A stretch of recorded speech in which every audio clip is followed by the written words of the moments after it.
Okay, ngayon naman, ang gagawin natin, tatlong ilaw, papaganahin siya ng isa lang na switch. Bali, ang unahin natin, para di kayo malito, pagsabay-sabay na natin yung mga switch, unahin natin yung wiring, para pagdating sa susunod, di na kayo malito. Okay, unahin natin yung kulay itim, pagsabay-sabay na natin.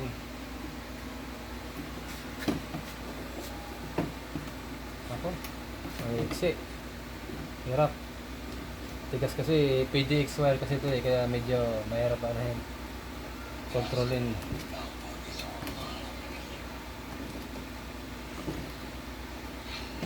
Okay. Ang tawag dito ulit is parallel connection. Electrical. Yung puti naman, pagsasabay-sabay mo na naman siya ngayon.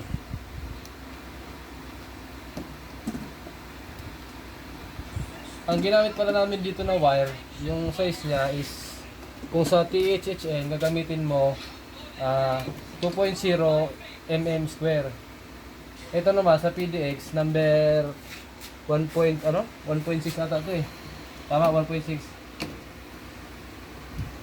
Yan lang yung standard na ginagamit para sa ilaw. Okay na yung sa ilaw natin. Naka-parallel na siya. Ngayon, ang main supply naman, ikakabit mo siya dati lang sa ano lang ulit. Sa switch. Para yung kuryente niya, once na nag-off ka ng switch, hanggang dito lang din. Okay. Tapos, ang main supply naman ang main supply na kulay puti, na kung tawagin natin ay ground. Kasi line to ground siya, ang may kuryente lang dito is yung kulay itim, 220 ground. Ngayon, itatap natin siya sa kulay puti din ng ilaw.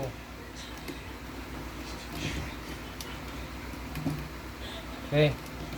Tapos yung tinatawag na return ng switch, ilalagay natin sa kulay itim ng mga ilaw.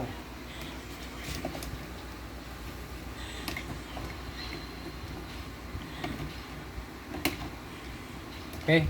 Ang pag-testing, dapat may electrical tape yan kung tutusin kasi delikado baka mamaya masagi mo.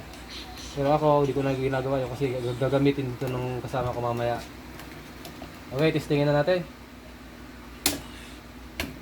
Yun. Okay, wag natin kakalimutan, i-off natin yung circuit breaker. Baka mamaya mag-dismantle ka, naka-on pa.